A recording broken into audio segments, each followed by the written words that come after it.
right, we'll call to order the City Council and Planning and Zoning Commission Joint Workshop Agenda for Monday, June the 30th. Kind of hard to believe the year's half over.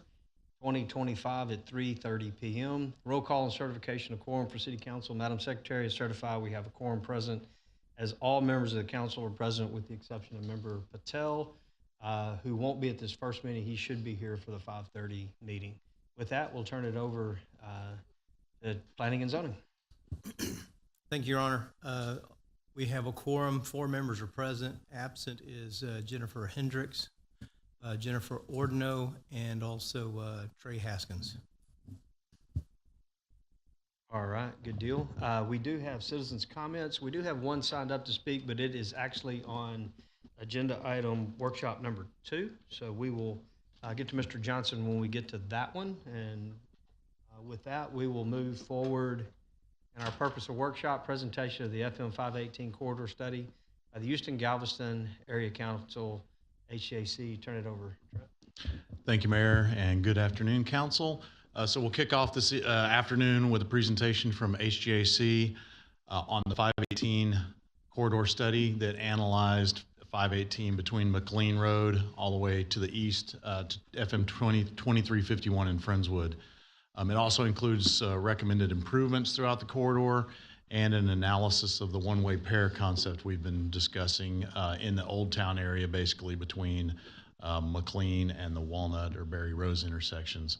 We'll have a kind of a second part to the presentation that'll be by the consultant that did the traffic modeling for HJC. The city brought them on board to do some additional traffic modeling based on some of the findings or recommendations and discussion we've had around the Old Town study, which will be the second part of our workshop this afternoon. So with those concepts coming from the Old Town revitalization plan, though we'll look at some of the alternatives to the one-way pair concept based on that. And specific to that Old Town area, we're not looking for a decision on that configuration tonight or this afternoon. It's not necessary at this point, but feedback and a possible narrowing of those options for further study on the right-of-way impacts and the other types of impacts would be helpful.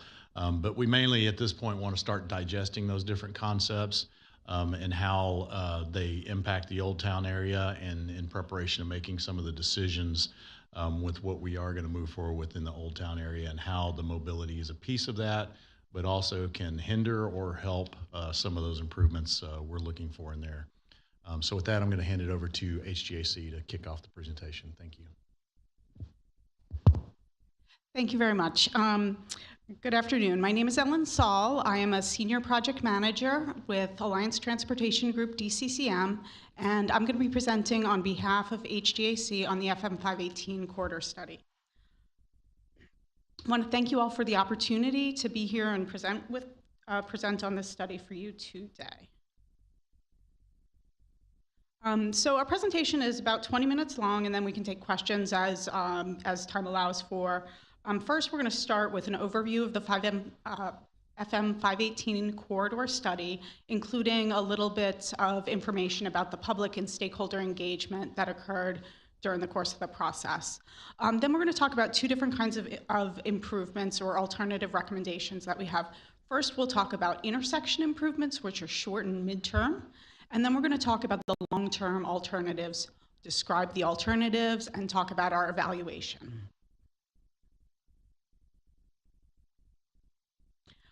So first, a little bit about the study. The limits of the study are FM 518 or Broadway from McLean Road on the western edge to East Edgewood Drive down in Friendswood. It also includes Walnut from McLean to Barry Rose Road. And the purpose of the study is to analyze potential short and long-term solutions that will create a safe, sustainable, and accessible corridor that prioritizes the needs of all users while improving traffic flow. So the study has 2 main goals. One goal is to improve traffic safety, and the other main goal is to move people and goods efficiently. So how do we analyze these 2 issues? For safety, we look at anticipated reductions in crashes according to crash modification factors and safety performance functions. And then we look at operational improvements using traffic modeling software called Vism. And it gives us results in terms of level of service, which is calculated based on seconds of delay, so how long you wait at intersections throughout the corridor. So before I go any further with the analysis of this study, I want to give you a little bit of background on how we got to this point. So we know that TxDOT has a widening project to the west of our study area, and that's in design right now. And that's a widening project which is taking the existing roadway and widening it out to about 6 lanes. It also includes a side path on the north side of it. So that would be like a 10-foot wide path for walking and bicycling, and then a sidewalk on the south side of the roadway. We also know that TxDOT and Pearland have some plans in place for projects on SH 35.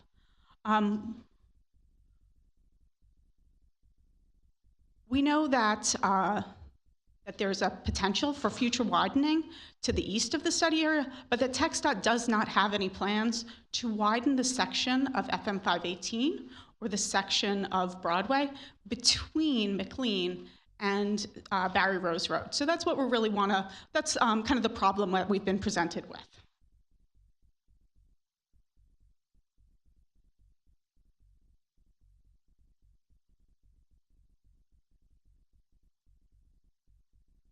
So this slide here, this shows what that future traffic growth is going to look like 20 years into the future. So at the top of the slide, you're looking at the existing level of service.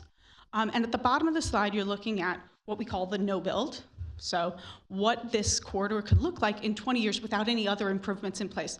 Well, not without any other improvements in place, without any of the recommendations from this study in place. It does include that TxDOT project. It does include your CIP projects. So it includes the known projects, but not the recommendations of the study.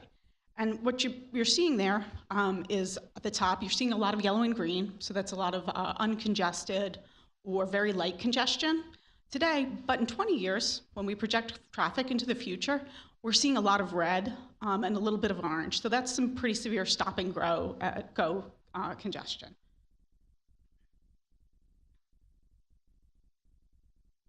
So back to the study, throughout the course of the study, we've engaged with the public, stakeholders, and residents and the public in a couple of different manners. So we were at SpringFest back last spring, talking to people and gathering input. We met with stakeholders, including business owners, residents, homeowners associations, back in May. In the fall and early winter, we met with residents and had a public meeting. So we had several opportunities for people to tell us, to gather input and get feedback from members of the community. At the bottom of the screen, you see the website, and that's where we had opportunities for people to answer a survey online, and they can find out more information about the study there.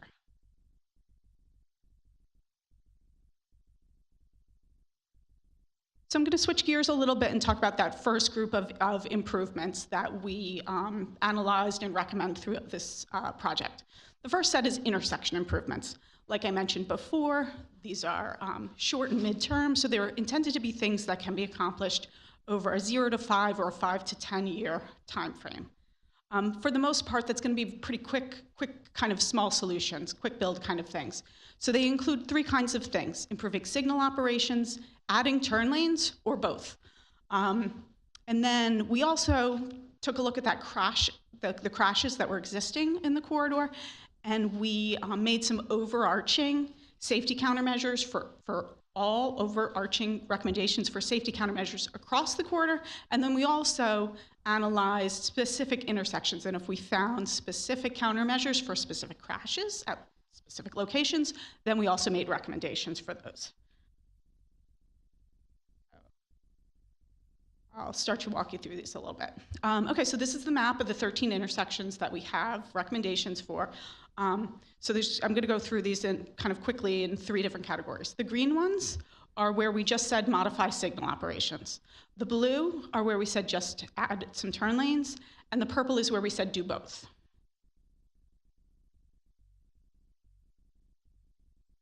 So this next slide is the short term, just the green ones. This is 5 locations where we think that signal operations should be modified. in a particular way to improve operations at these locations. We also included at the bottom of the slide some of the recommendations from the Pearland Mobility Study to pair together with these. And in the interest of time, I'm just showing one recommendation here of kind of the level of detail that you would find in the report. So this is FM 518 at Yost Boulevard or Shady Crest Drive. Operational improvement down at the bottom, that's expected if we did the recommendation there, and some additional countermeasures that we were able to identify based on the specific types of crashes that were happening at this location. And you can see just up in the corner the number of crashes. This next group are now we're moving into the medium term. Medium term is like 5-ish to 10 years because we believe most of these would require some right-of-way in order to add some turn lanes. So there's 4 of them, shown in blue here, at these 4 locations on the slide. And here's another example of the level of detail that you would find in the report, along with some other information. But you can see that with this improvement in place, we would expect a certain level of service improvement. And while at this one we didn't find any specific countermeasures for those 29 crashes, we do understand that the city has some plans in the works for this location. And when there is a long-term solution identified, like a design solution for FM 518, we believe squaring up this intersection, so we take that angle out, could also have some good safety benefits. And then finally, these are some of the purple recommendations from that initial slide, and those are also medium term, but these are ones that was a combination of a addition of a turn lane and modification of signal operations. So this next slide here actually shows you what the results of that series of improvements would be. So what you're seeing here in the rows are the intersection locations, and then it kind of goes through in the morning, the AM peak period, so rush hour in the morning when people are bringing kids to school and going to work. This is the no build in the morning period. And then what you see in the next column is with the improvement. So you often are seeing a letter grade improvement, but just like in school, sometimes you'll still get an improvement, but it may not be a whole letter grade improvement. So we also showed the delay improvement from the no build in that 3rd column. And then it repeats again for the PM peak period, which typically we like to look at the PM peak period because it generally represents the worst case scenario throughout the day.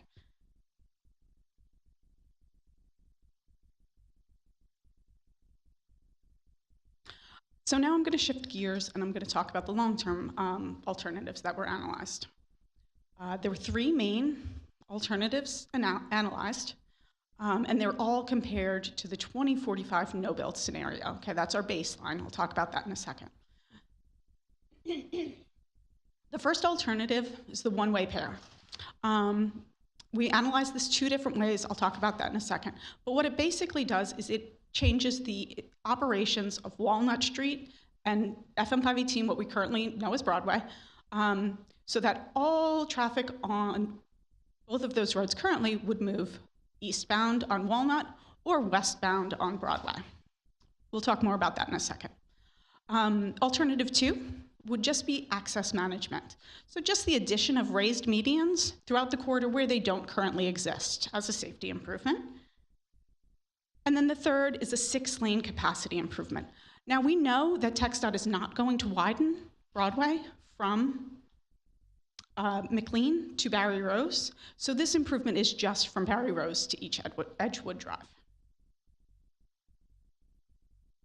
They're all compared to the 2045 no build, as I mentioned earlier.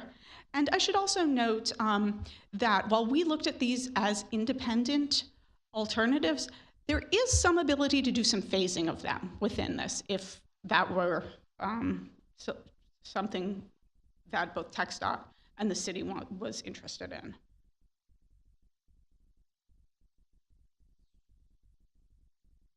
So a little bit more about the no-build alternative. Again, this is our baseline for comparison.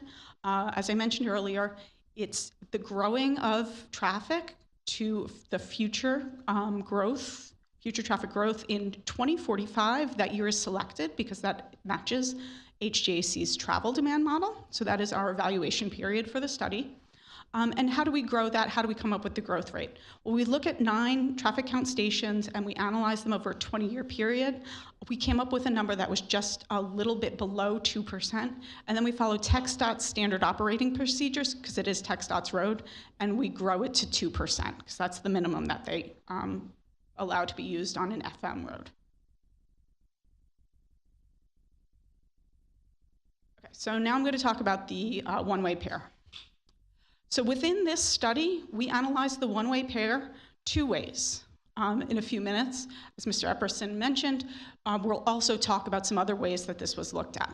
But for the purposes of this study, all traffic between McLean and Barry Rose would have 3 lanes eastbound on Walnut and 3 lanes westbound on Broadway, or the current FM 518. The 2 ways that we looked at this is a 4-lane from Barry Rose to East Edgewood Drive, and a 6-lane from Barry Rose to East Edgewood Drive. So then that's because the current configuration is a 4-lane, and there isn't anything on the books to widen that to 6. But we know in the future, it is certainly a possibility that's out there. So we wanted to also look at it as a 6-lane.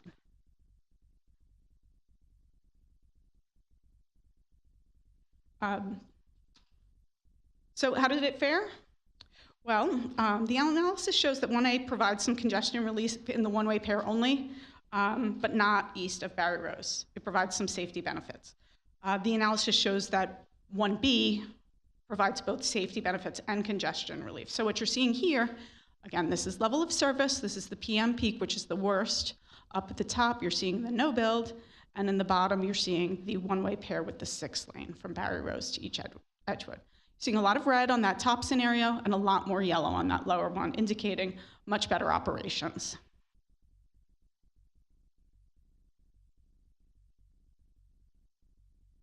The second alternative that we looked at was the access management alternative, or just 4-laning, or taking the 4-lane that currently exists and dropping in additional medians.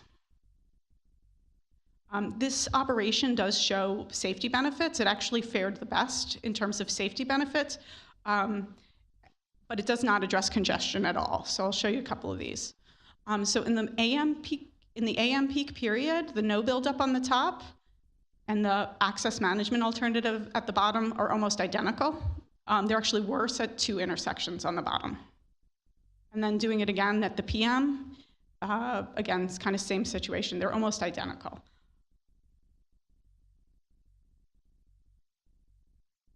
The third alternative that we looked at was the 6-lane capacity alternative with the raised median. So this is what it would look like over in that section from Barry Rose to East Edgewood. So yeah, 3 lanes each direction, medians.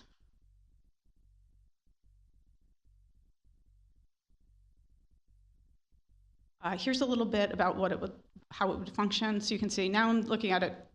AM on the left, PM on the right, no build on the top, 6-lane on the bottom. So it's just morning and afternoon existing, or no build, and then with the improvement on the bottom. And again, you can see a lot more yellow and green. So much improved operations on this one.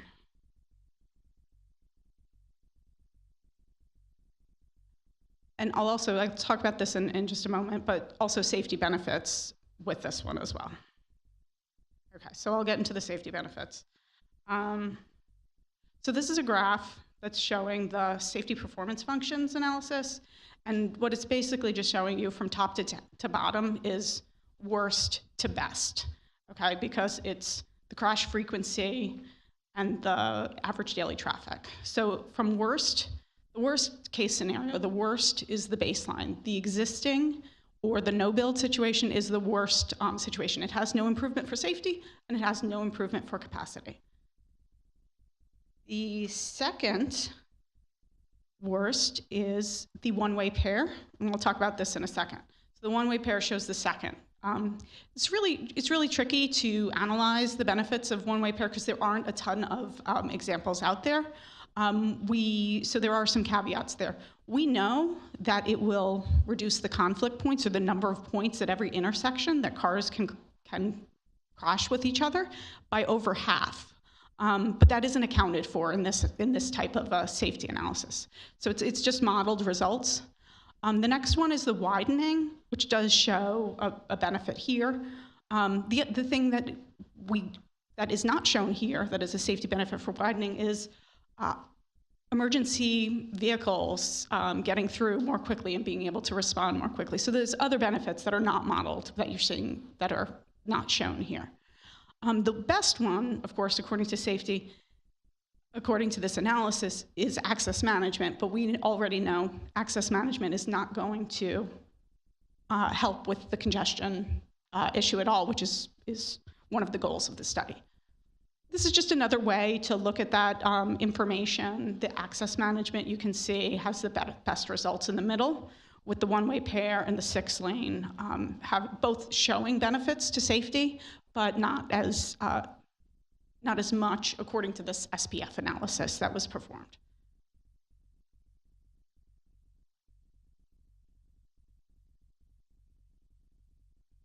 We want to note that another thing that is not shown in these kinds of modeled analyses is the benefits to pedestrians and bicyclists.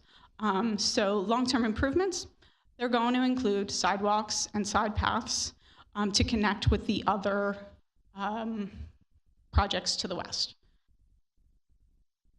I'll also note that the city has already used some of the information gathered from this study to begin a grant application, I believe under the TAP program, to TxDOT to start filling in some of those sidewalk gaps so that there is continuous facilities for people walking.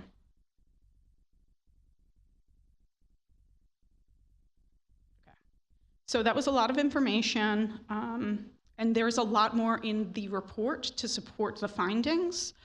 So we're just trying to give you a high-level overview today. I'm going to go through this from kind of bottom to top of what the comparison is between the alternatives and which ones and how they fared.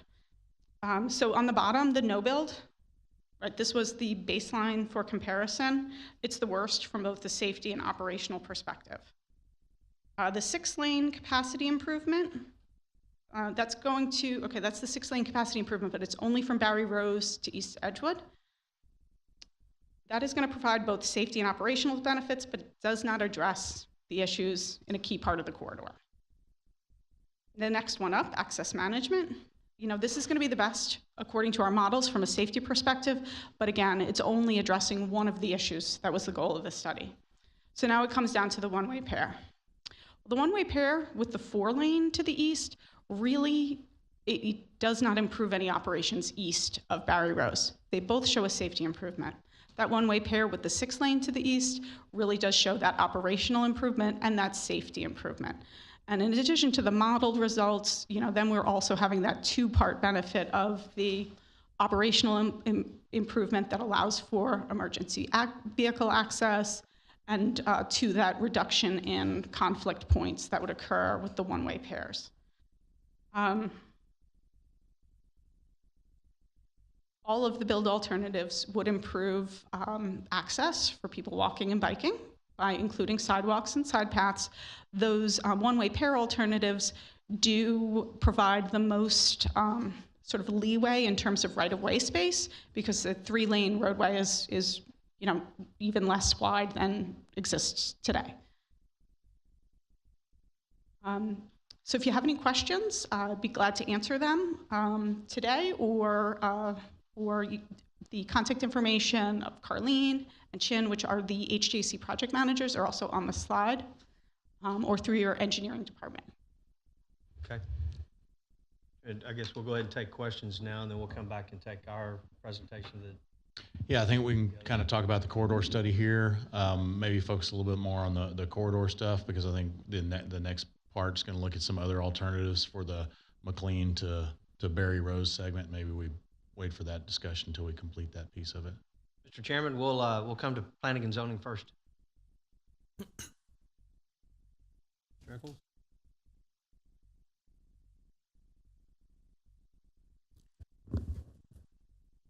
Thank you much for your presentation. Eye-opening on several things. I'm struggling on the Walnut, and 518, one ways each way. Just how is that going to work with the businesses along 518 that one way on Walnut to make a U-turn and come back onto 518 and vice versa? Can you explain that a little bit? Sure, yeah. So the traffic, the major traffic movements would be along FM 518 or Broadway, as we currently know it through traffic, and Walnut, it would be eastbound. So there would be a need to have some additional traffic diverters in place. So people would have to use some of the other roads, or they would have to go up to the next major intersection in order to go ahead and make that movement and turn back towards an existing, a business that they want to access.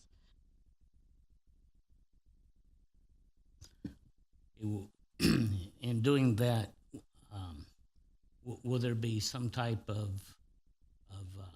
traffic signal that would help control the traffic? And because in busy times, you may sit there quite a number of minutes before you can make, not seconds, but minutes before you could turn into a particular business. Yeah, so I do think that might have been some of the impetus for some of the additional models that were analyzed, which we'll get to in just a second. It would require new traffic signals, because you have to imagine that at each intersection, you're taking out a whole series of movements that exist. So yeah, it would require pretty extensive, but I think we're trying to focus on it as, in terms of comparing it not to the experience that we're having today, but an experience 20 years out where it's going to be, many more minutes of waiting without some other solution in place. So I'm balancing those two against each other. Thank you. No other questions.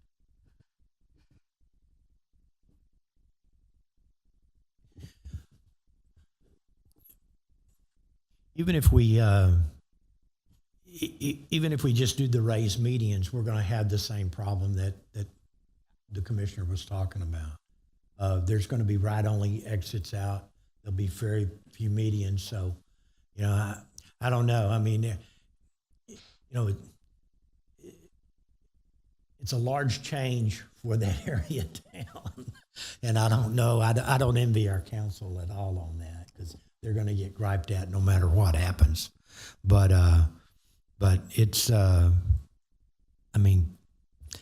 understand that the businesses won't be seen as much, but if we're going to utilize that downtown area, I just don't, I don't see any other way of getting around it. I mean, I don't know. I don't know how everybody feels about the one-way pair, unless we go in there and wipe out a whole area of town, which it'd be very expensive, which I don't think that TxDOT wants to do that either. So I don't really see much. I mean, the one-way pair, it shows that probably gives us the most viability, the less traffic for the future. So like I said, it's a tough call.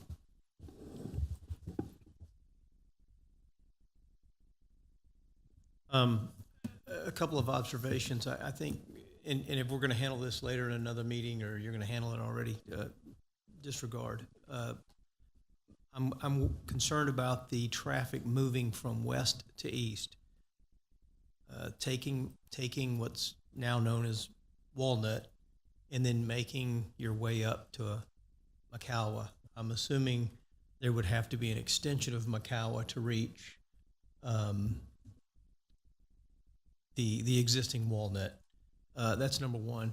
One of the benefits, I think, though, we do have a lot of current space on FM 518, which is two lanes each way with a median lane in the middle right now.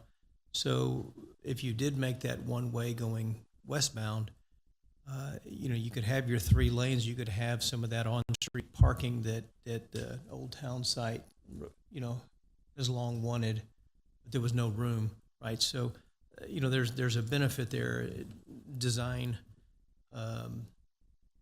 it would take some expert designing, I think, to get that, but I think that's a benefit.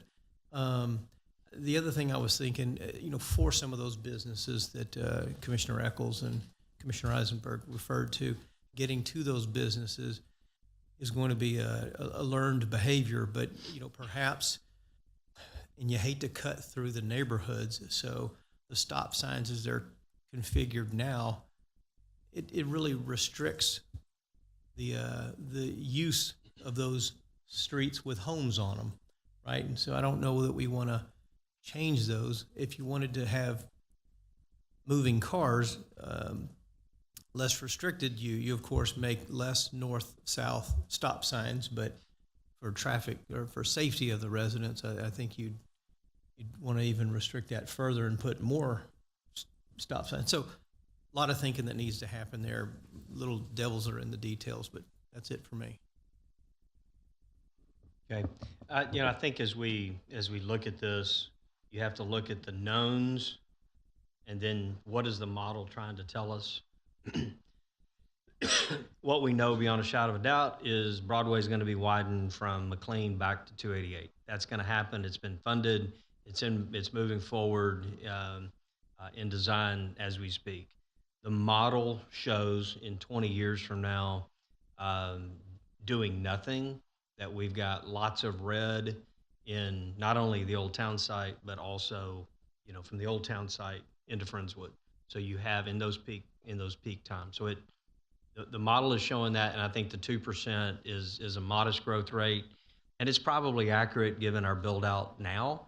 But most of it is just the area around us, not just us, but the area around us continues to grow. So we're getting an impact in traffic as we do that. So then as you start applying these things, now what is the best course of action to mitigate it? Because doing nothing, even through the center of town, once, let's say you did 6 lanes from Old Town, Berry Rose, to Friendswood, now you've got this, quite frankly, solid red outside of peak hours, including in the Old Town site. So that sets up a negative as well.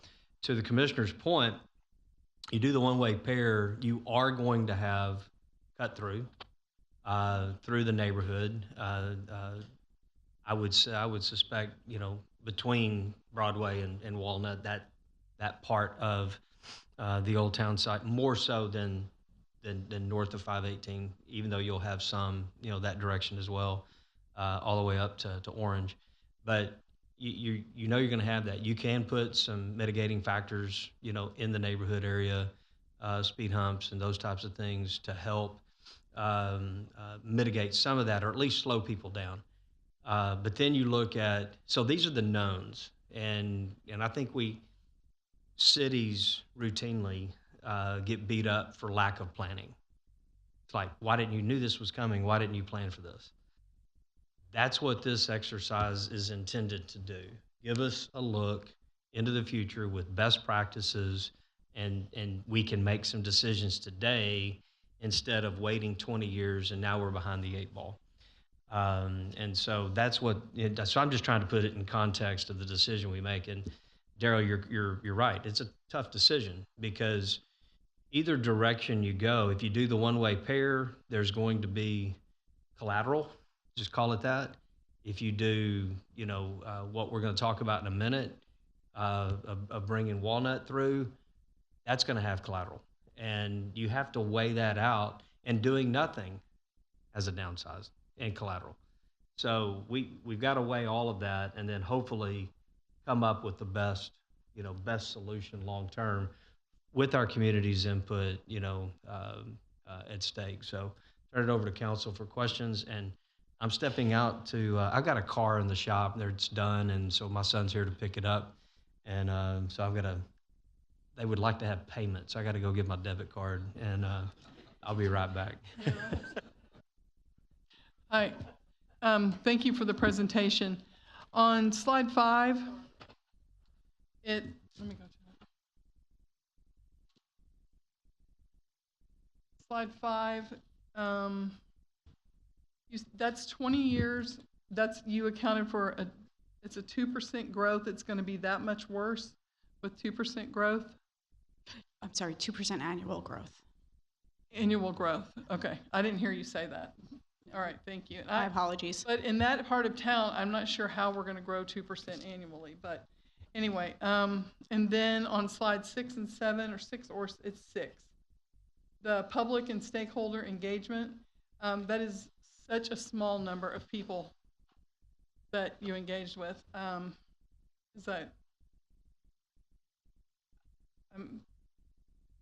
I can't even, I mean, was it less than, what, 0.05% of our point? I don't even know. I don't have a calculator up here, and I can't even do the math. It's too small, but it's a very small percentage of our population that y'all talk to. And 0.16. Thank you, Clint. And then on slide 10, I'm curious as the focus, why the focus on that intersection? Is that just an example, or is that the worst intersection in town? If I see 518 in McCalla at 29 crashes, is Yost and 518, is that just a particularly bad intersection? Not 76? Yeah. So these were just example slides, and you could find that information for all of them in the report. Mm-hmm. And yes, definitely, I would not say it was the best or the worst. We were just trying to show us a kind of a cross section of ones that had safety countermeasure recommendations that were specific to the crashes and ones that didn't, and also showing an improvement to the intersections. On your point to regarding the participation, we often lament the amount of participation that we get at these kinds of studies. We do have an appendix that's a public engagement appendix. It goes into a lot of detail about the mechanisms we used for outreach. And I don't recall all of them off the top of my head, but it is documented in there, including like using the city's mailing lists, using the city's social media channels, putting up signs, and a variety of different notification, direct mailings, and others. So we always hope that we can get more attendance at our meetings. The outreach methods are included in that appendix. Thank you. And then on slide 14, I see the no build, and then with improvement, those columns, those numbers, not a huge difference. And how many millions of dollars will this cost? So the costs are also included in the report, and your point is a really good one here. Like, these are just the short and midterm solutions, so these are supposed to be very small improvements. What tweaks can we get a little bit of benefit out of without doing something large? It just seems.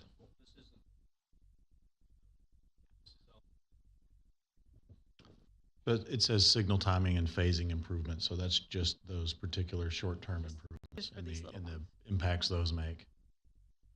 I think just to kind of put, the number of participants and the citizen input that we had there, while the next presentation on Old Town, that's probably the largest input we've had for anything we've ever done. This is similar to, if not a little bit better than a lot of the other studies we've done over the years as far as getting citizen input on something like this. It's hard to get people real excited about. We have like providing 35,000 people on the next one we're about to talk about, so it can be done. I'd say that's got a little bit different. So I'll ask Member Kate what her suggestion is to get 35,000 people to. I don't know. Ask Vance and Martin how they did it. I think doing something to Old Town side is a lot more dynamic than a roadway, and so I would focus in on what the people were saying that needs to happen. Yes, I'd love to have 100% participation, but why do we only have 8% people that show up to vote? I think the point is traffic is bad in part apparently. Yeah. Not this part. This is not needed. That's my opinion. Thank you. So I think there was another question about the 2% growth rate. So can you address why we use 2% and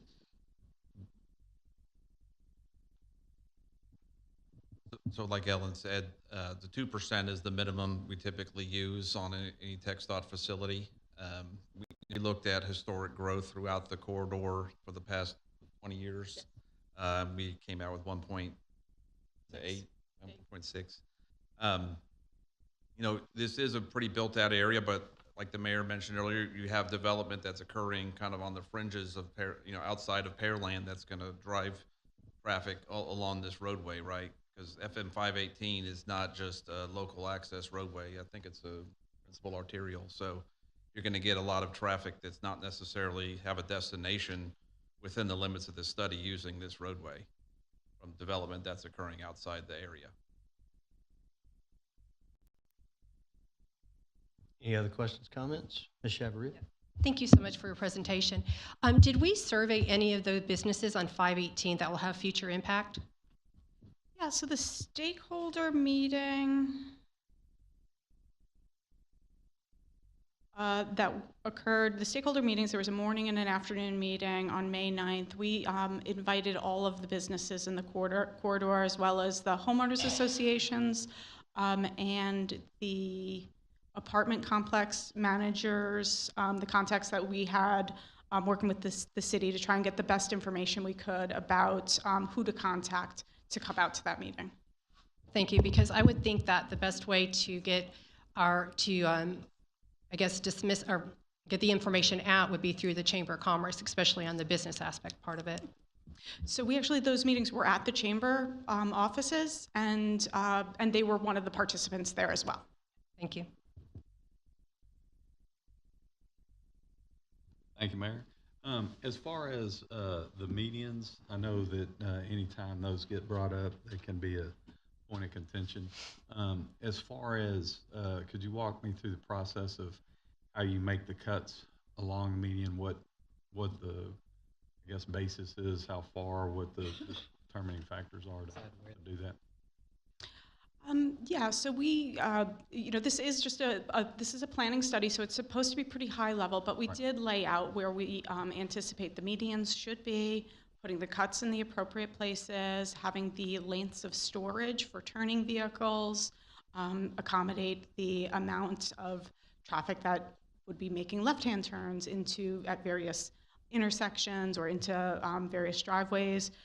We use standards that TxDOT standards essentially for those lengths and the length between access points. So if you were at the public meeting or the residents meeting, you might have seen the roll plots with those medians laid out. Again, just at a planning level, but anticipating that's about where they would occur. Okay, and as far as say plan, if that's a route that we took and we do have medians, is there adjustments or how does that work? As far as I know when they came down 35 as well as West Broadway, there were certain businesses along the way that had truck traffic that made it tougher for 18-wheelers to get in, out of. What's the criteria for being able to adjust if? Yeah, that's a great question. This was a planning study, so we don't really get into that detailed level of design. But we did, make some notes previously, and they were included in the report for, locations where that design vehicle of a truck wouldn't be able to make that turn. So you have like an extra, and the name for it is escaping me at the moment. What is it called? Oh, an auto turn. But there's actually additional space in the shoulder that you carve out so that the trucks can fully make their turn, and that's should be included in the design. I don't know who did, what the process was for SH35. I'm just trying to understand the basis of if we get there, and that is, just to understand what we'd be looking at in the future. Member Koza, the typical process with TxDOT, if this were to move to a design of whether it would be just adding the medians or a widening with medians, is there's another series of public meetings that they would go through looking at the alternatives first, and then laying out the initial median locations, and that's a point where the business is and the public has the opportunity to come in and say, hey, this is a problem for this reason, and then it gets analyzed beyond that. Usually, us working with TxDOT to see where we can make those kind of tweaks. That's how it occurred on 35 as well as 518. I'm just curious, I hadn't been through the process. So Yes, sir. trying to understand. Thank you. Mr. Fernandez? Going on to what Member Koza spoke about, the raised medians, I'm just a little concerned. I'd like to get public safety involved a little bit. When raised medians were added to the west side, I know it caused the emergency vehicles some issues to travel to and from accident scenes and so forth.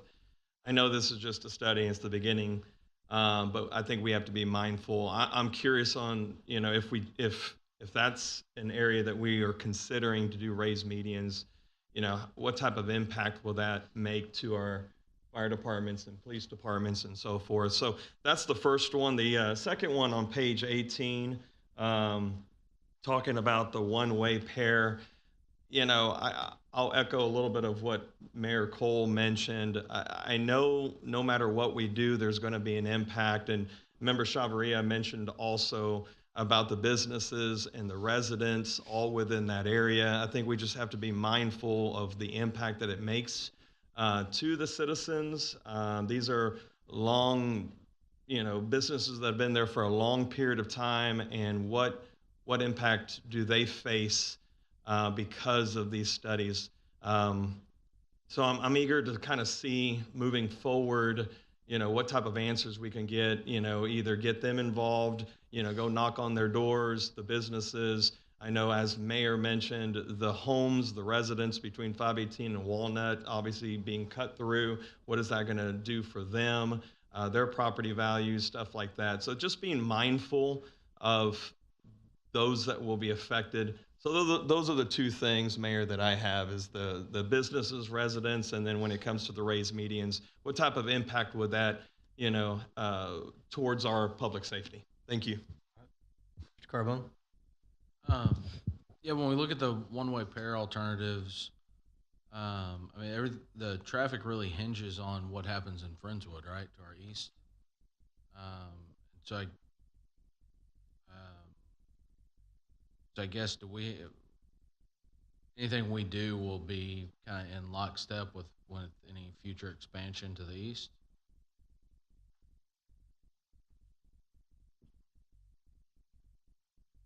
That's a good question. So I think, the numbers say that ultimately, eventually, east of our Old Town area, we're probably looking at an expanded 518. If we make that assumption, I think then we have to look at the one-way pair and then the other alternatives we're going to cover in a minute. And we're, with those, we're looking at safety, mobility, and then kind of the pedestrian and gathering aspect. That's kind of the focus of the Old Town revitalization study. And those things are not always compatible. So there's going to be trade-offs you'll see as we get into these next all other alternatives in the Old Town area. And I think those are the things we have to weigh. What is primary through there? Is it mobility? Is it pedestrian and the gathering things and the recommendations out of the Old Town study? Or is there, an option that does meet more of both of those, but maybe has other impacts that we're willing to accept? So I don't know that it has to be in lockstep with what happens to the east, but I think, when we get to the decision points, they'll have the long-term implications of how successful some of the things we want to do in the Old Town are, as well as long-term mobility. I was going to say, the real question right now is, Friendswood should be aware that we're doing this planning study. I guess the greater question is, do they know the recommendations coming out of it? And I think that's where you're getting to. We can say, yeah, let's go 6 lanes, but what does another city say, right? Flashbacks of the Clear Creek flooding issues. Correct. We can do all 60 we years can. 60 years later, and we still haven't gotten it built. Just to add to that, right now, Friendswood is doing thoroughfare update on the east side too. Right. And the assumption is like in 2045, probably they will have the similar type of setup to have 6 lanes. And also what we need to pay attention is that it's not all the cars or vehicles heading east will going towards the Friendswood too. So if 100 cars starts from this segment, probably 20 will travel through that. So even without improving that segment, our segment will still see improvement if we widen the road. Rob? Thank you, Mr. Mayor. I think with the one-way pair model, I would echo some of the same concerns. I'm more concerned about the residential side of Walnut than I am the business side, because we all know if that becomes one way and then one way, that neighborhood's going to become a cut-through. And that's just something that when we get to this point, I think we need to account for that. You talked about with our public safety personnel, we've had people come in public comments and already discuss, I live in there and I don't want any more traffic coming through than it's already using that. So that's just something to consider. And, realizing that 518 is going to be 6 lanes, 3 lanes coming west to east, and how we handle that volume. But, looking at an aerial map and looking at the undeveloped land along Broadway to the east, there's still some pretty good chunks of land that's going to eventually get developed as we infill. And so we're going to be pulling people east to west. I mean, we know people are still coming. And so I think we've got to figure out what we're going to do. Yes, traffic is bad on the 288 side and things we need to do to account for that. But if we can get in front of not having that problem on the east side and the west side, I think we need to take a hard look at it. It's going to be expensive. There's no question about it. I will say that the access management idea, I don't like much about that at all, other than it is safer. I think that's just going to infuriate people that are already in traffic and can only turn in certain spots. So that would be the last one on my list. The other question that I did have, and I think maybe Trent, you're saying we're going to get to that in a second. So if that's the case, just tell me. But page 33 in our presentation has the alternatives 1, 2, 3, and then the one-way pair. The 1, 2, 3 is what we're fixing to get to. Yeah, we're going to cover that presentation next. Okay. I didn't see any cost analysis in here for any of those. Yeah, I think at this point, we're just very high level, looking at it from the aspects of how it addresses safety, mobility, the Old Town study, and then just gauging, what's off the table and what we need to further study, which then we'll get into looking at the impacts on right-of-way and the cost and those sort of things before we have to make any kind of final decision. Okay. And I will say, on the one-way pair concept, it's got its benefits, mostly in the mobility standpoint. And yes, we would have to address some of the cut-through traffic, especially west of Main Street. And there's many different ways we can do that. Maybe all those streets don't connect and they directly through, but they still have access to both ends if you're kind of within the neighborhood, but it makes it more difficult to just cut through. And you try to drive traffic to get back and forth between those on Main Street and probably Grand as the main ways across if somebody's got to cut through there. But those kind of details, if that's something we want to continue to look at in the future, we can look at. But maybe now we jump into the further analysis that we did based I think, on. Mr. Brown. Oh, I'm sorry. And I've got one last wrap up. That's okay. One more page on page 38. And I know it's in the alternatives, but it talks about minimized right-of-way acquisition. No for the HJC one-way pair alternative, assuming that means we're going to have to acquire right-of-way to make that recommendation work. Am I reading that correct? Yeah, we're going to cover that in the next We presentation. are. Okay. Yes. Is that already in the numbers that are listed in the project, though, in the presentation? The right-of-way acquisition, or just let you get to it? We're not to that level yet. Well, there are numbers listed in here for the one-way pair breakdown.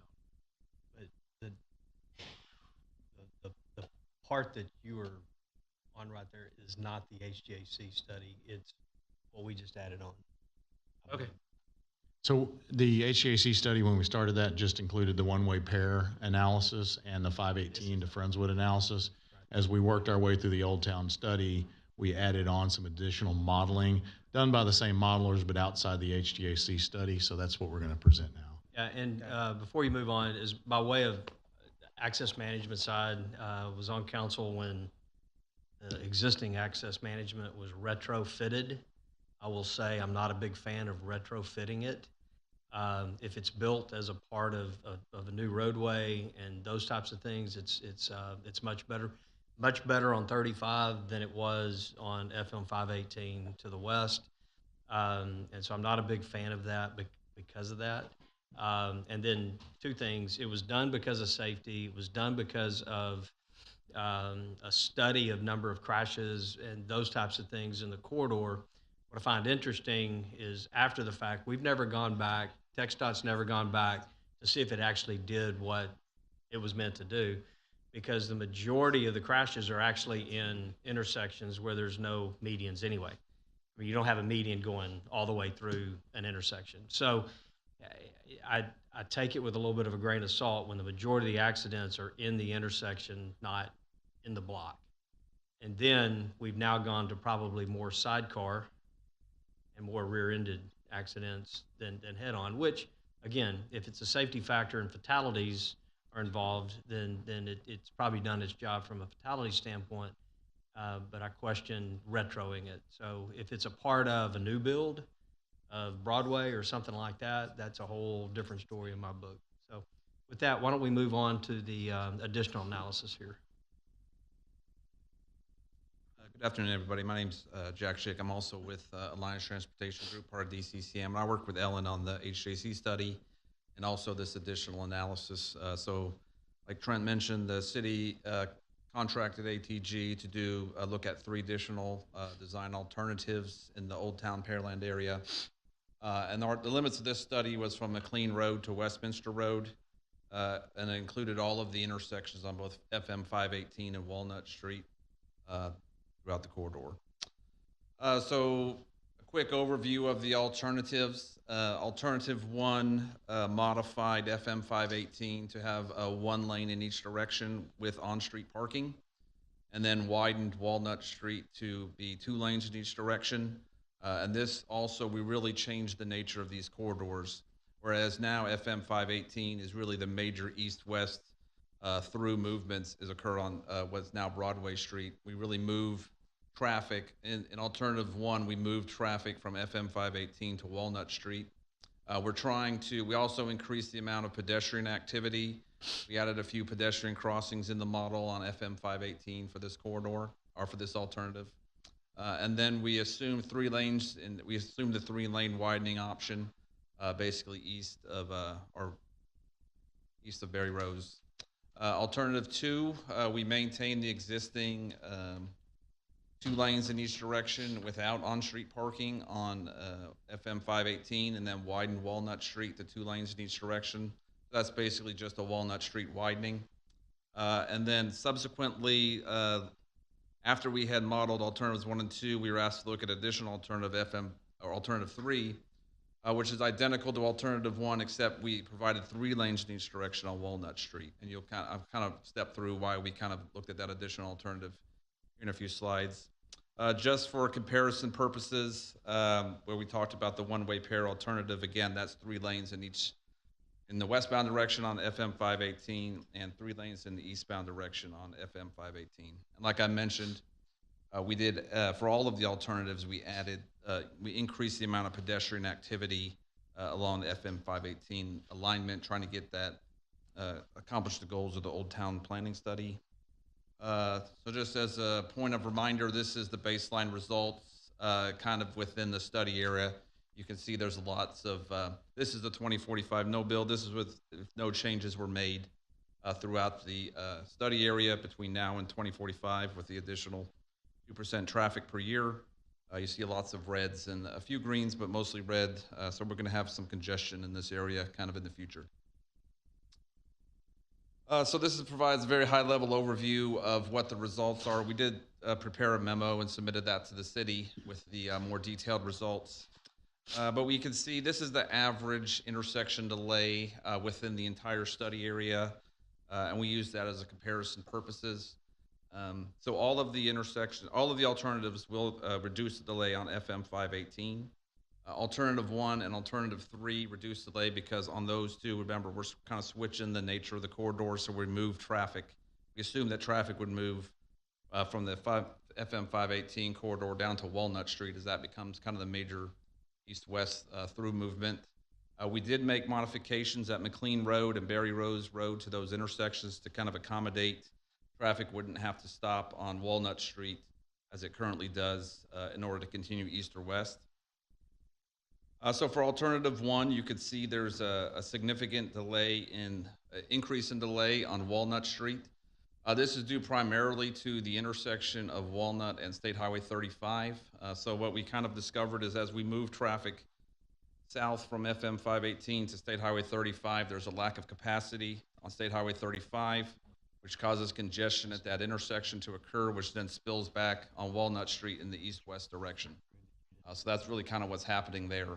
Alternative two will improve operations on both FM 518 and Walnut Street.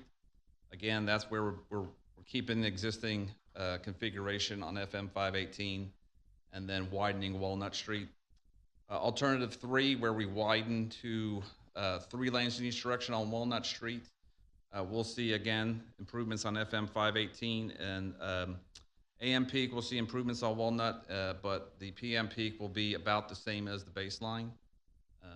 So for both alternatives 1 and alternative 3, I think we can't, if you're going to implement either of those, you're going to need to also look at further improvements on State Highway 35 between 518 and Walnut Street in order to really make that work and get the most bang for your buck.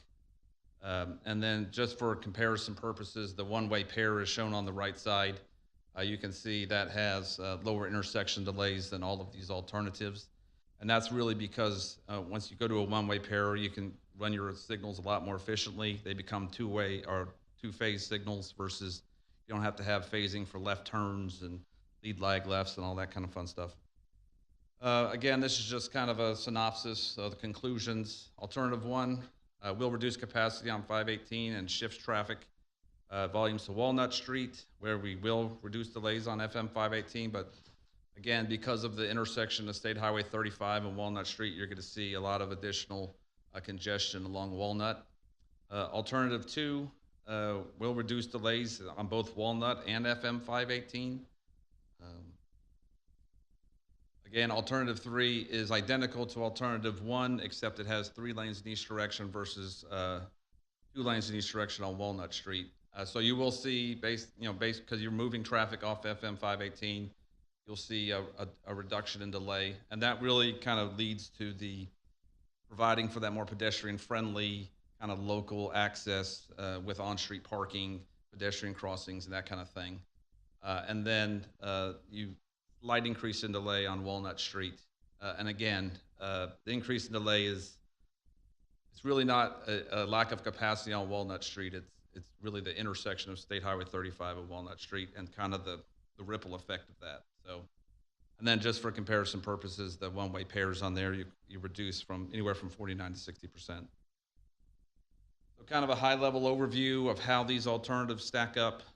So we evaluated these kind of based on the objectives of the old Pearland planning study, looking at mobility, pedestrian safety, minimizing right-of-way acquisition, and does it meet the Old Town Pearland goals? So for alternative 1, in terms of mobility, I would say it's neutral. You can improve operations on 518, but you're going to have significant impacts on Walnut.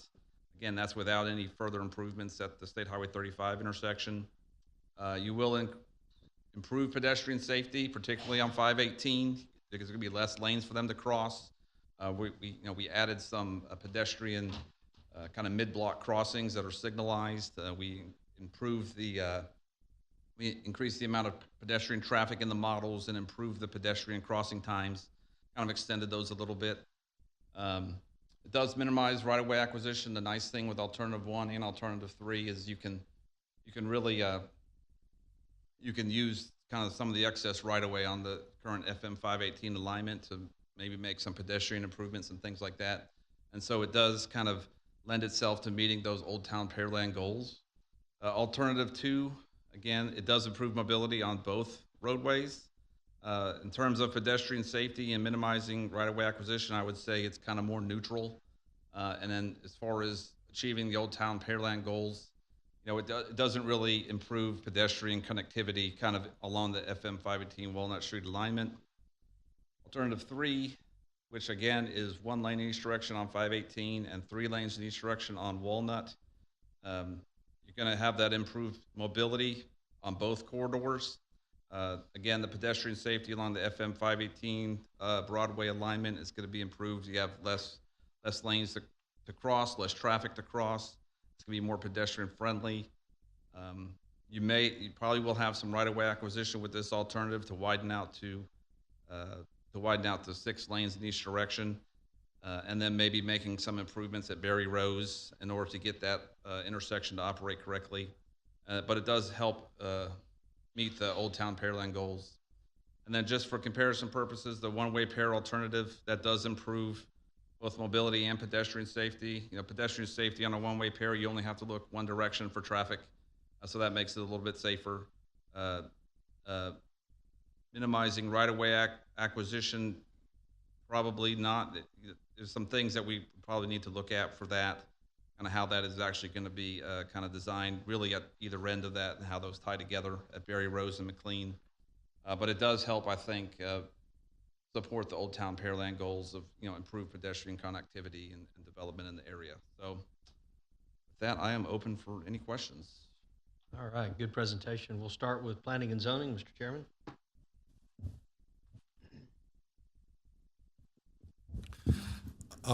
I think it's, you know, we're just at the point and the way Pearland's developed that there aren't a whole lot of options. We built other east-west roads, but they don't really take into account this side of town. And I think it would be better to do a big project and spend the money today than spend a third of the money and come back in 10 years and realize we didn't solve any problems. We have to do it again. So it's an opportunity to, you know, usually widening roads just brings back traffic that has gone other ways, but there's really no other place for most of this traffic to go on this side of town. So I think find a solution that works, that hits all of our key aspects we're asking for, and let's move forward.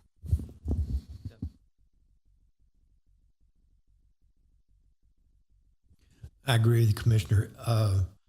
Bottom line, we're going to have to rip the Band-Aid off of it sooner or later. And we all know you're going to be wrong anyway. So, it's just, to me, it's better to do it now and relieve that traffic. And because we're going to be looking this, I'm not, some of y'all may, in 20 years, and going to be figuring out how we can widen, how we can go over the top, how we can build under or something. So hopefully we don't build under with the floods we have right next to Clear Creek, probably. A couple of comments. Just, I live on the west side of town, but east of 288. I was there when we added the medians. It did take a while, but people got used to it. So it is pain at first, but there's once you get familiar with ways to go, you make do. That being said, U-turns, at these major intersections are probably the worst thing. It does slow up traffic. You get the people that don't know how to make a U-turn correctly. They have to back up, and they slow 3 lanes of traffic down if they didn't do it right. So that's one thing to be cautious of. As for Walnut, my thinking is if we do the one way each direction, we should be ahead of the game with the planning and start rezoning, and even take a look at our future land use plan and make some changes, because that Walnut and all of Old Town site for that matter, we need to take a good hard look at. If we talk about North and South Streets, having excess traffic, perhaps we change from residential only to residential and business, et cetera, et cetera. So that was my thoughts. All right, turn it to council. Questions, comments? Mr. Brown? Okay, so now I can talk about things I was asking about. Now we're talking about it. You actually pretty much answered most of my questions. The one question that I do have, and my thing went to sleep, so there we go. On slide 35. Which one is Sorry, that? Sorry, page I don't have the slides numbered. Go the way you up guys do. 1, 2, 3, there.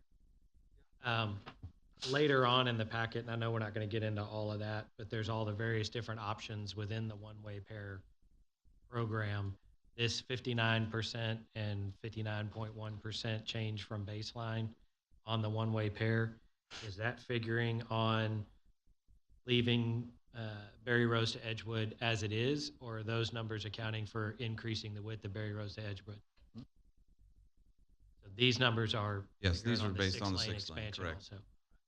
Okay. So, yeah, the one-way pair would be the 3 lanes on Walnut eastbound and 3 lanes on 518 westbound. Correct. But like I said, later Berry on, Rose to Edgewood. Does it also contemplate Broadway widening to 6 lanes all the way to Friendswood? Yes, correct. yeah, is it the 6-lane or is it the 4-lane? It's the 6 lane. This is the 6-lane. Okay. So that number is going to come down somewhat, but we don't know by how much if we didn't do the 6-lane expansion from Berry Rose to Edgewood. Yeah, it probably would a little bit, yes. You don't think it would be significant one way or another? I don't think it'd be very significant because you're really only looking at a couple of the intersections that, because these results are only from McLean to Westminster.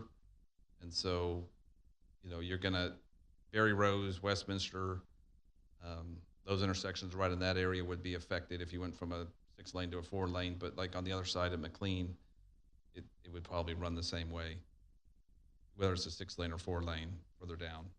That would have washed out by the time you get to the other side. Okay. Leave this slide right here real quick. I did want to ask a question on alternative 3. That percent change from baseline in the PM, it actually increased. That, Right. I guess intuitively, everything else was green and all of those. That was a big change. That Document- 0.5%.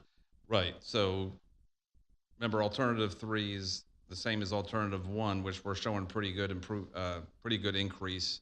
Again, we're taking traffic from FM 518 and moving it to Walnut because you're really changing the nature of these two corridors. Walnut will become kind of the major east-west movement. So that's why you're seeing the increase in congestion. And when we did that, a significant amount of the traffic that's coming onto either at 518 or Walnut comes from State Highway 35. So as traffic comes from the south, right now it comes from the north, or from the north, sorry, it comes to the north and turns onto FM 518. But once you push that traffic further south, we ran into issues at the intersection of State Highway 35 and Walnut. And then really, we're having to give so much of the time to the north-south movement that the east-west was kind of suffering. And so that leads to congestion kind of spilling further back east-west. So I think the moral of the story is if you implement either 1 or 3, you also have to look at further improvements at State Highway 35. So is the issue there more the intersection capacity of Walnut and 35, or is it that 35 narrows down to 4 lanes south of 518, or both? Is that the 2 improvements you'd have to look at? I think it's a little bit of both, to be honest. I think you really got to look at, most of that traffic maybe goes, you got to get all that through traffic on State Highway 35 through. So to address that, we'd it have just looked like an anomaly. Yeah, the way this was. to address that, we'd have to widen 35 to 6 lanes between 518 today and Walnut, Yeah. and make those improvements at the intersection of probably- Walnut, so you can handle that capacity coming south in the PM on 35, getting on the Walnut east and westbound. You may That's need to NRC, do a little bit south of 35 or Walnut so you can get kind of a northbound 3 through lanes too. Okay. Well, I just wanted to point out, it seemed like an anomaly, but your explanation makes sense because we are pushing traffic. You are pushing traffic through Broadway, down 35 to Walnut more than you would otherwise, and that's because that's the 6 lanes on Walnut versus the other. So I just wanted to, it just stuck out. So it's the reason I wanted to ask a question. Any other questions or comments? Council? All right. With that, we'll kick it back. Kevin, can I have one thing? I was sitting there just thinking, Walnut right now is a city street.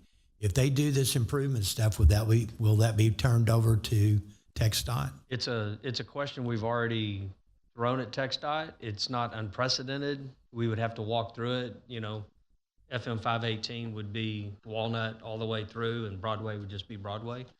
But it's a question we've asked TxDOT, and that would be a whole nother negotiation on how that works. So, any other questions, comments? All right, seeing none, we will move forward in the agenda to presentation and discussion regarding the Old Town Revitalization Draft Plan. With that, we'll kick it to staff. Thank you, Mayor. I'm just going to kick this over to our Director of Community Development. Real quick, Trent, before we do, we did have one speaker signed up, one comment. So we'll have Mayor Pro Tem introduce them. Mr. Roy Johnson, if you'd like to make your way to the podium and just state your name for the record, and you'll have 3 minutes to speak. Nope. Yeah. You go to the podium, just state your name.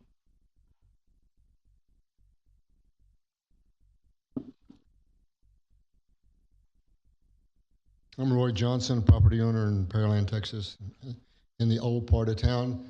And my question was, will there be a time for question and answers after this presentation? I don't want to comment on something that I haven't heard. Oh, there's really not that forum here. We're taking in input. We can certainly, Vance, do we have any other public outreach opportunity for that? I was just going to say, after the presentation, glad to visit. Yeah, staff can visit with him after the presentation. And we'll set up the time here to answer all your questions that you have. Okay, thank you. All right. Thank you for being here, though. Great question. With that, Trent, we'll turn it over to you guys. thank you, Mayor. I'm going to turn it over to Director of Community Development, Vance Wiley, to get us kicked off. Thank you. Yeah, good evening, everybody. Mayor, members of council, commissioners. I really wanted to just start with saying thanks to everybody. It's been an incredibly fun project to work on. I do want to clarify that the 33,000 number that you've seen is the number of people we got the plan in front of, not the number of people we got responses from. So we got responses from 7,400 of those people, just to clarify that. But again, tremendous output. Cannot thank everyone enough. We had one-on-ones with all of the council members. And again, just can't thank everyone enough for coming out. One item I do want to say is that we have opted to push adoption to the end of August, and that's just for a digestion period to give us all kind of a respectable amount of time in our normal lives to process some of this. But with that, I'll hand it over to Olson.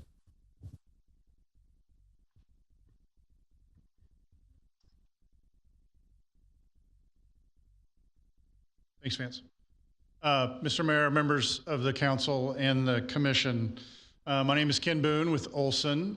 It's an absolute pleasure to be back here after 12 months of work with your community on the development of the Old Town Revitalization Plan. It has been really an amazing process for us, and we hope that the community feels like its voice has been heard in the draft plan. Old Town's a special place, and we think that we need to fight hard for it. And so I think it's important for you to understand what we did, which is we really looked at the way we are, the existing conditions. We looked at the market, sort of how we exist in the greater world. And we also listened to the community a lot. That is a cornerstone of all the work that we do. It's a cornerstone of this plan. And we're very proud of that work. We think it helped inform the plan significantly. The plan was based on those things, but also our expertise and our experience in doing area planning, small area planning, downtowns, corridors, comprehensive planning, all of those things we brought to the fore here to help mold all of that information that we received. You should also know, all of you, you have an exceptional staff. They were key to moving this plan forward and helping us make a better plan because of all of their hard work. So we thank you for that as well. And so with that, I'm going to turn it over to Michelle, and we're going to get rolling.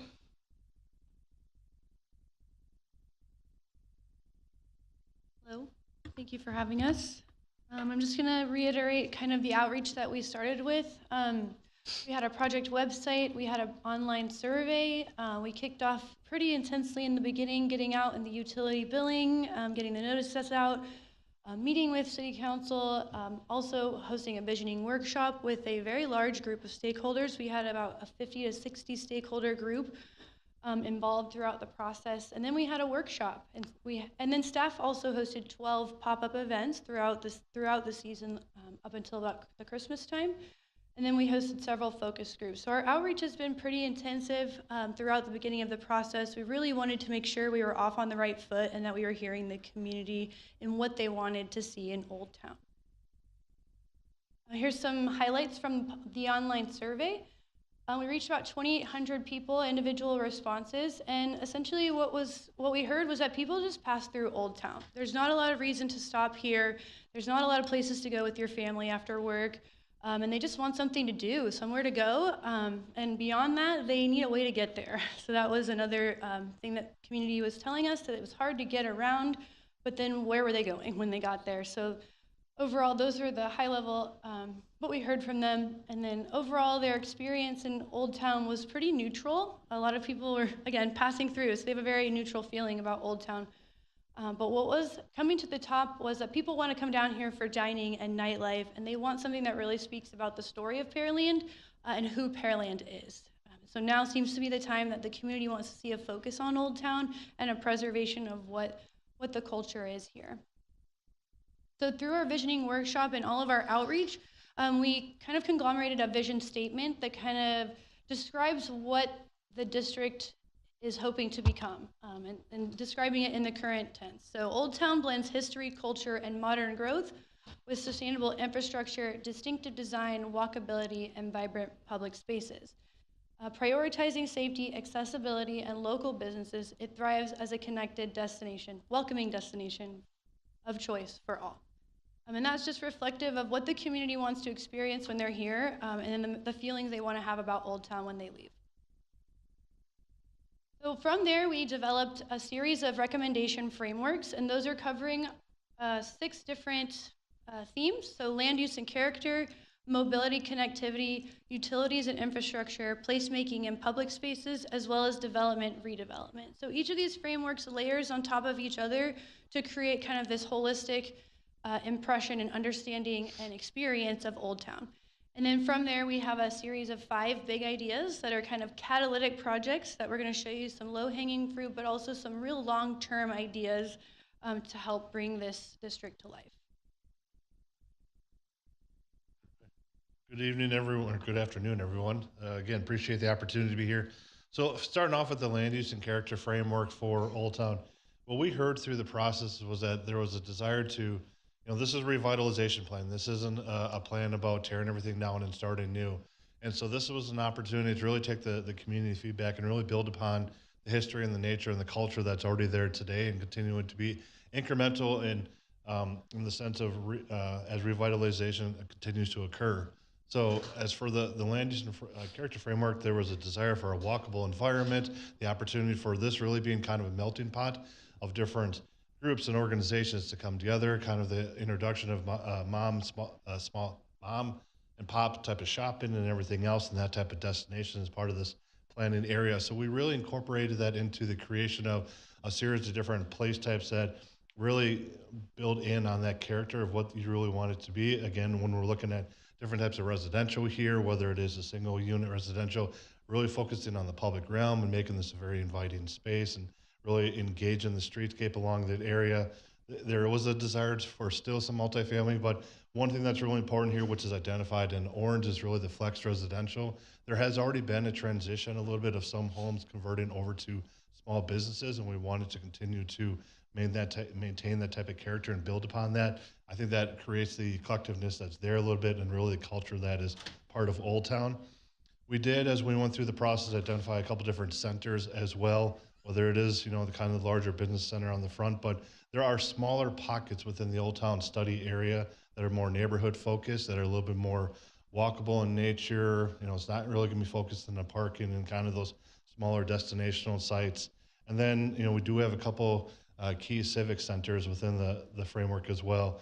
And then more importantly as well is a series of different corridors. There are some opportunities for revitalization through the corridor. We identified a couple key areas along on the west side of 35, which up against the railroad tracks probably provides the most opportunity for more of a catalytic or larger type of redevelopment opportunity, a little bit larger mixed-use development there.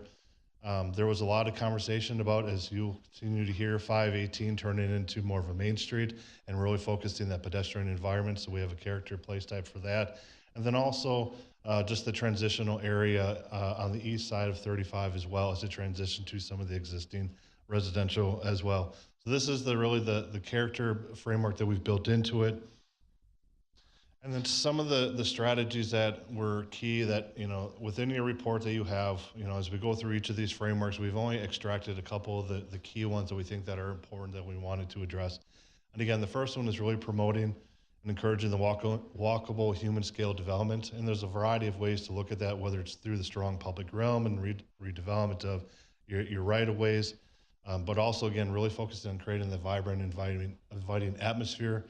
One of the things is as you start, stripping down and going to the next layers, Michelle talked about, and you'll see in a little bit, there's really an opportunity to create some more stronger pedestrian corridors, some more small social spaces where people can intermittently get together and meet in spaces, not just your parks, but other places within the community that really create that culture and identity of Old Town.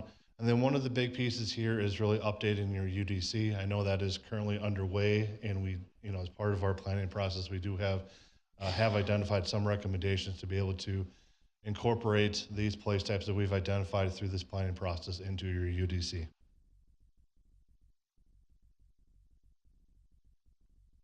As part of the analysis for mobility and connectivity, we analyzed the active transportation network as well as the vehicular transportation network and existing parking in Old Town. So active transportation yielded quite a few recommendations for additional lighting. The yellow circles at each intersection, that's kind of added lighting at each corner. We've also have proposed crosswalk upgrades across 35 as well as Grand Boulevard. And then to the right toward the schools, we really put an emphasis on creating accessibility to the schools just outside the study area. We also have a lot of crosswalk enhancements and push button signals, so a lot of pedestrian upgrades here in Old Town is what we're really looking for. We also have about 4.5 miles of proposed new sidewalks, as well as 7.8 miles of proposed replacement sidewalks here. And so the red is new and the yellow is replacement sidewalk. And then as far as the shared use paths, those are in purple. So we're proposing shared use paths along Grand and Orange, as well as Makawa and Main Street 35. So those will help connect north and south across the study area. And then, critical, the blue circle at Jasmine is the pedestrian overpass across the railroad track. A lot of our input from the public was just there were huge barriers to crossing over from the existing neighborhoods into these proposed mixed-use areas. So we want to create a very accessible pedestrian crosswalk over that railroad track, which we understand is also very active. Moving on to the parking, the analysis revealed quite a bit of surface parking in the area that's shown in gray on the map. The pink is where we're proposing some new private parking. But I think what's important to note is the proposed on-street parking throughout Quadrant 2 and Quadrant 4 on the right-hand side of the map. And that will really, a lot of what we heard was there seems to be a perception of just not enough parking across the Old Town area, and especially as we add in, more mixed use, more business, we want to make sure that it's visible, that it's there for people to see, and that we are providing signage to direct visitors to this parking that's provided. And then the overarching strategies, as you saw in the maps, are just to develop a network of interconnected trails and paths that really bring people across the district and to these destinations. We want to make it safe. Like as I mentioned, the crosswalk features, the lighting, as well as the push button signals. And then lastly, establish and enforce guidelines for parking space typologies.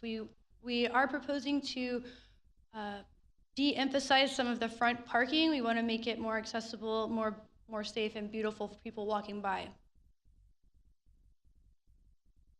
All right. From the utilities and infrastructure standpoint, this is, I want to first say this is a consolidated map. So there are a series of existing conditions map that we went through as part of this process. Our partner, Baxter and Woodman, did evaluate not only your sewer and water, but also your, again, the sidewalk side of it, your stormwater aspect of it. We've looked at all your different master plans as well as part of that planning process. And so this is a culmination of the recommendations, not only from our existing analysis, but also taking into consideration some of the big ideas that we'll be speaking about in a little bit here.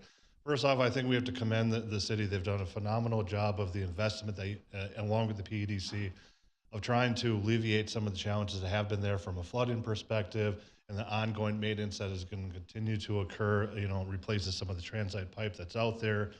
And again, continuing to make some improvements on the stormwater side, especially on the southwest quadrant of the study area.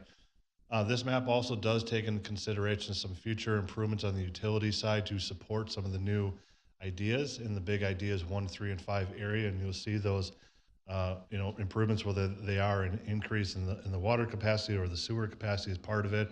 We've also identified some dead ends in your water system and making those connections to make a stronger system overall throughout the study area would be key as well, just to continue the fire safety and an overall complete system. And then there are a couple key road infrastructure improvements as well, or connections that would be recommended as part of this area as well. It was mentioned earlier in one of the previous conversations, the extension of McCaw down to Walnut, and then there is some additional brief and small other right-of-way improvements that we've identified as part of the big ideas focus. But I think really, the big focus here on from some of the strategies for utilities and infrastructure is to really encourage, the future development and partnering. We know, and we'll get into this conversation a little bit later as we look at the development, redevelopment. This is going to be a partnership, between the city and developers. This is an area that is ripe for development, but it may not be attracting all the type of, the development that you're looking for. It's going to need some city assistance in order to really bring this vision to life. One of the things as well is you're looking to make improvements and some ordinance amendments, the idea of how to maybe emphasize some of your concerns looking at green stormwater initiatives and infrastructure. The opportunity to reduce some of that peak runoff on your system will be a long-term benefit to your overall system. But then also the other piece of it too is as you continue to look at your CIP on a year-by-year basis and looking at some of your existing open ditches that are out there, and road reconstruction, the idea or conversation to evaluate maybe some additional regional detention along with converting some of those open ditches to underground systems to support maybe some on-street parking that was identified in some of the study area as well.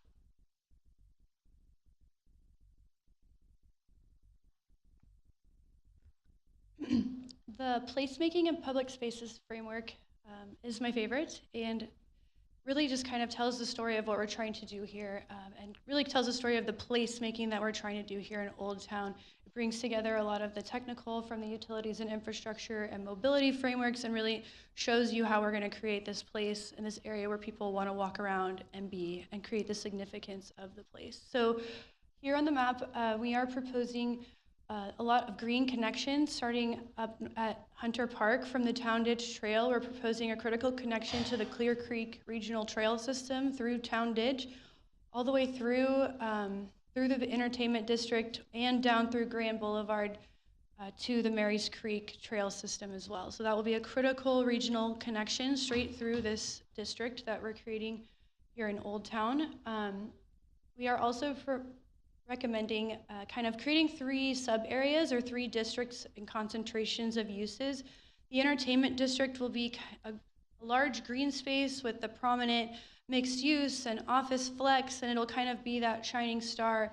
We're proposing the heart of Old Town on Grand in the Festival Street to really be kind of the cultural heart of the area. That's where we're proposing the festivals, the programming, the farmers market, Zichlinsky Park activities, interactive art exhibits are already in existence down there for the first time ever. Shout out, visit Pearland. And then Civic Hub in the South Quadrant. We are proposing kind of a conglomeration of services there with the expansion of the Melvin Knapp Activity Center and the Brazos County Health Building, kind of collaborating and creating a civic hub there where residents can kind of have a full service experience there of services. We're also proposing a connection from Broadway to Walnut to the right, and then further along down Broadway. Again, the pedestrian crossing over the railroad would be critical to connecting the existing neighborhoods with these sub-areas and concentrations of activity that we're proposing. The strategies, the call-out strategies that I'd like to highlight are the cultural trail segment, connecting historic and cultural assets through the district.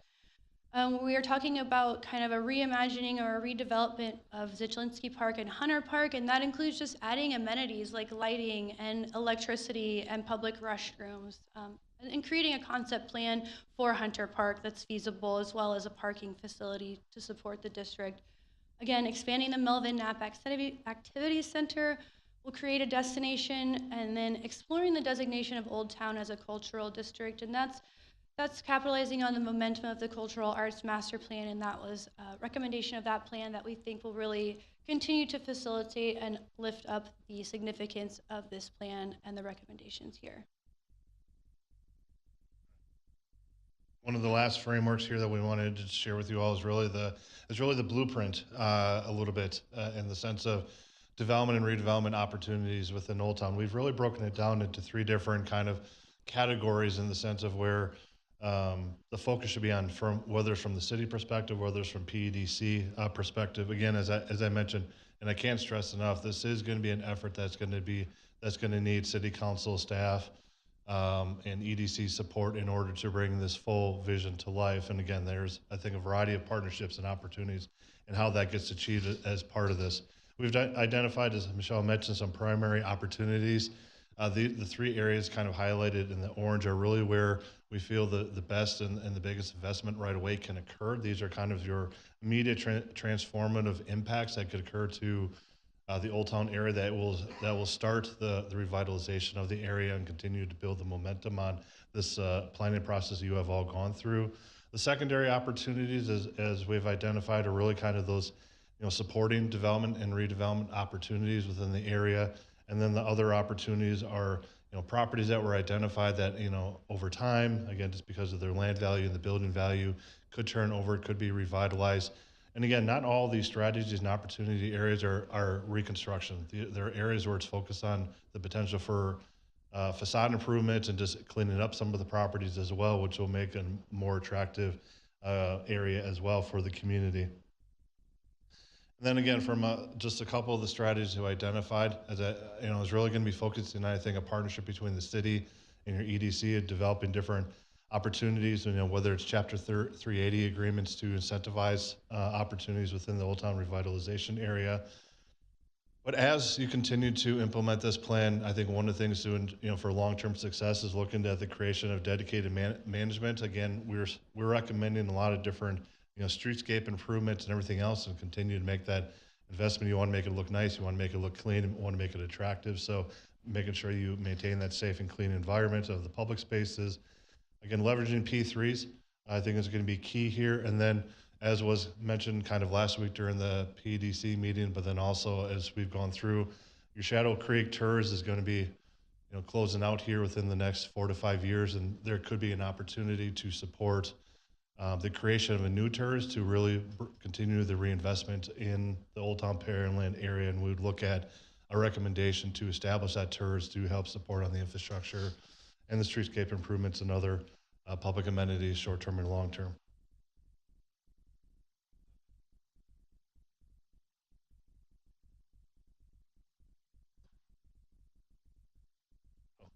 Sorry about that. I guess my face is on the screen. Now, we want to, so going from the frameworks, the last framework that we have here is really just kind of just jumping into the big ideas. We've talked about them a little bit. We want to, again, provide a high level of what these mean to the community. As Michelle mentioned, some of them are going to be more shorter term. A little of them are going to need some additional study and long-term investment as well.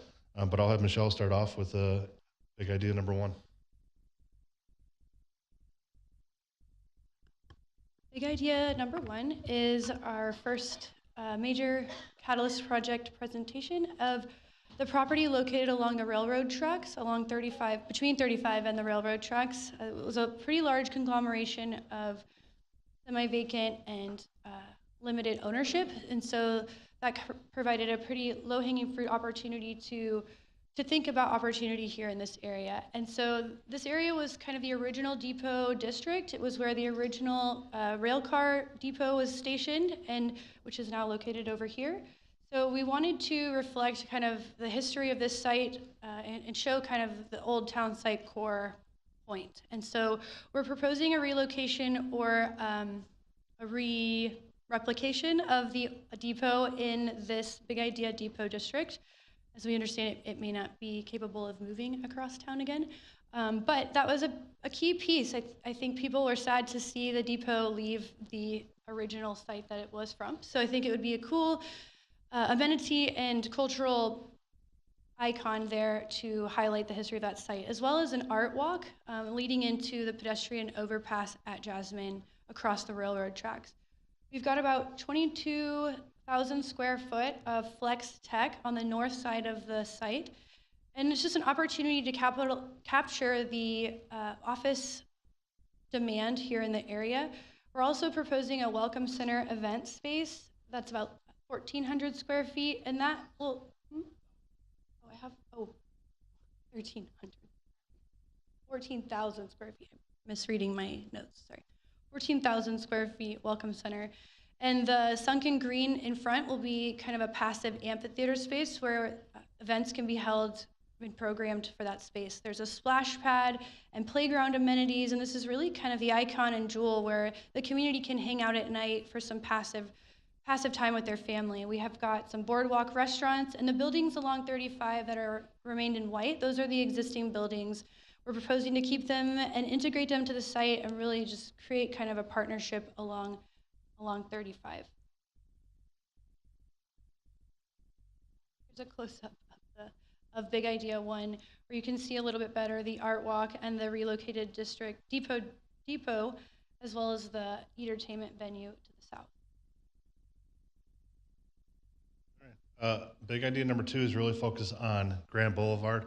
And it's really, as Michelle mentioned earlier, in the placemaking framework as well. This is really the opportunity to make a strong pedestrian connection from the north side through the site down to Walnut and beyond. And again, from the trails of the north to the trails of the south as well.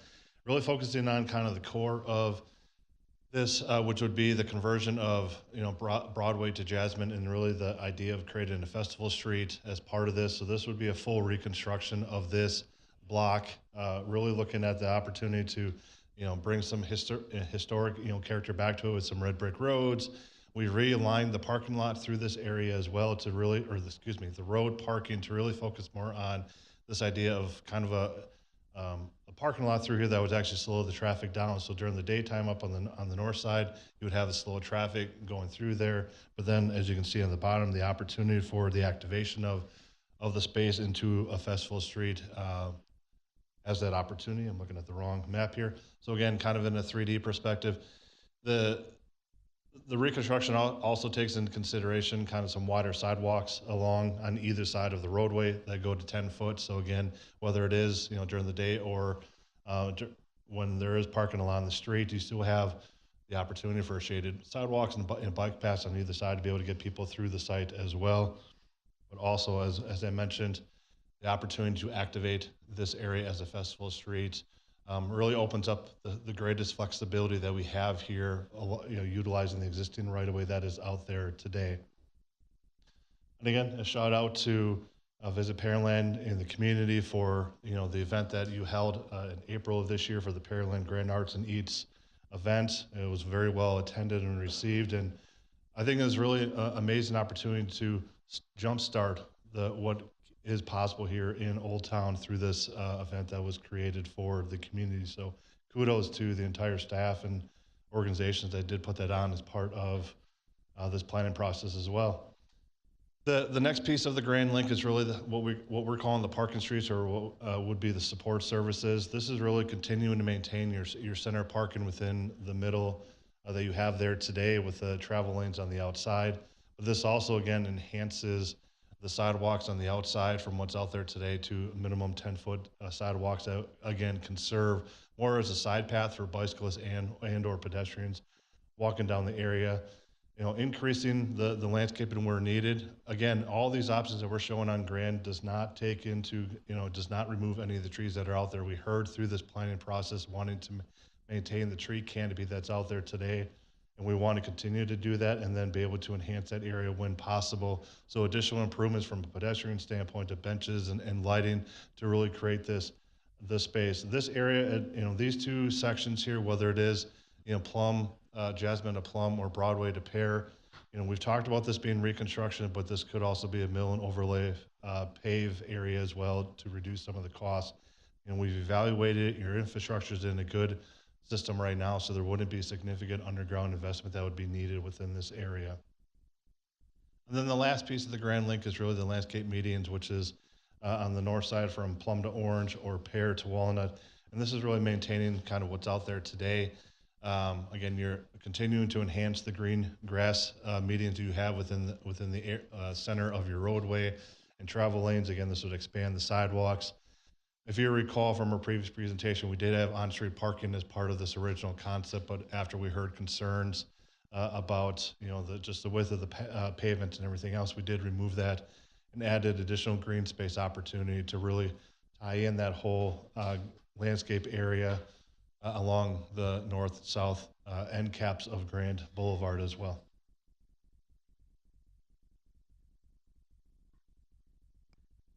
Big Idea 3 is located on the southeast side of the study area. It's located on the site adjacent to the existing post office, the Tom Reed Post Office.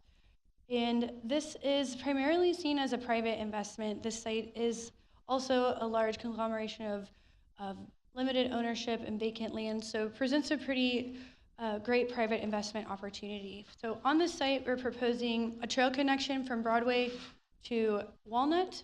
That will be an amenity for the existing residents there in the apartment complex to the north and the east, as well as the incoming residents to the west.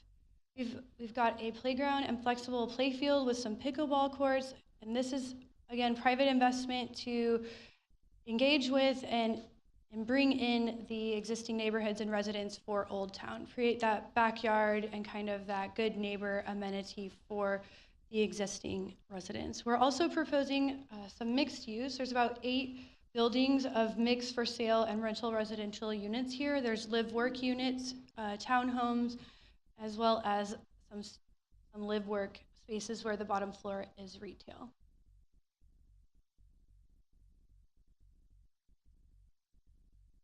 Idea number 4, we'll just go right into it. So again, this is really the scenario of reimagining Broadway Street as your future main street for the corridor and really creating that pedestrian environment. Again, commend the city and HGAC for the studies that have been presented to date, and then having this study kind of fall in line with it as well in the sense of, I think the decision at the end of the day needs to be made of what's going to be best, what's in the best interest of Old Town. And again, you did have a couple different options here. Option number 1 is just no change, making some aesthetic enhancements and improvements along the corridor, improving some of the lighting and crosswalks. That would be the option number 1. We did, again, look at the one-way pair as part of our planning process and understanding what effects that could have. Again, I think that study is more focused on the movement of vehicles through the site and may not have the best interest of what the residents and the community sought for Old Town. And then option 3, which is what we're presenting to you this afternoon, is really creating that Old Town Main Street feel. And we feel this is the best recommendation based on the community feedback that we received of really what's best for Old Town in the sense of your long-term vision for continuing to revitalize, preserve, and maintain that area of your community. And with that, again, our option that we've presented is really looking at what would have to happen first in order for this area to really revitalize and redevelop. And that would be the reconstruction of Walnut Street, which would, again, there was a comment earlier made about what would happen. This would be what they call a turn-back program, potentially with TxDOT, where TxDOT in the future would take this over potentially as your future 518 route. We've proposed a 5-lane cross-section here, 4 lanes of travel, a center turn lane as well. The reason for that is your existing right-of-way that's out there today is about 85 feet. This has the minimal amount of impact from a right-of-way acquisition standpoint. West of the railroad tracks on Walnut Street does have some property acquisition that would be needed in order to accommodate this opportunity.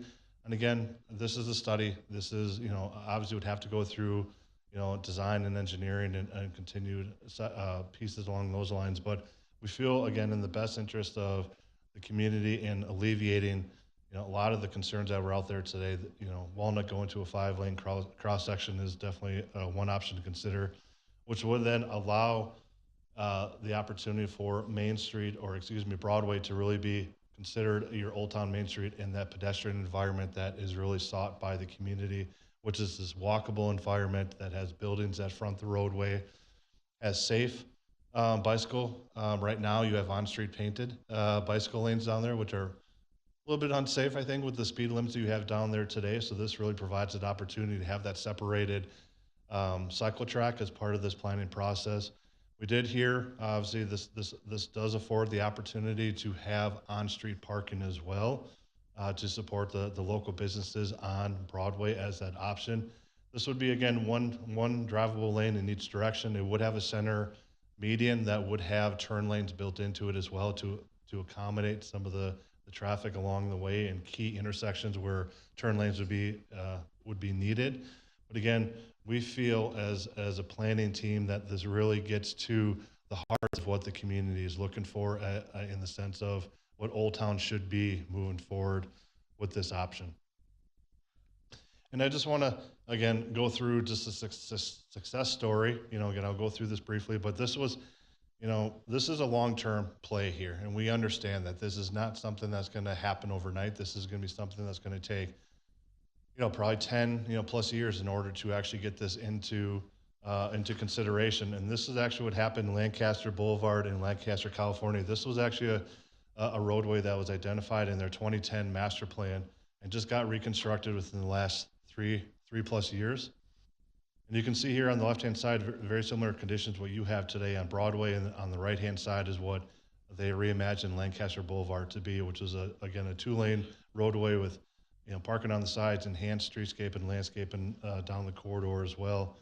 And this is really focused on what we feel is vital to this option and idea, is really creating this people-centered revitalization strategy. Again, the key design strategies were the lane reduction, fewer lanes, wider sidewalks, and it's really people over cars approach. It does allow for the opportunity to slower vehicle speeds through here with increased safety. It allows for the opportunities to look at community gathering spaces and enhance public life. And then just the overall social engagement that could occur along the corridor as well, whether it's through open streets or cultural events. I think this dovetails nicely into the recommendations that we've also made for Grand Boulevard and the Festival Street, and really creating that Grand and Broadway as your key civic heart of your community and Old Town area. But I also want to show the economic benefits of what occurred with this revitalization. Alone for this area, it brought in over $280 million of new public and private investment post redevelopment, 50 new businesses. And again, there was a long list of social and cultural benefits from the public spaces that were there. And then again, really focusing on the key lessons here that this is really a people-first design for economic and social vibrancy.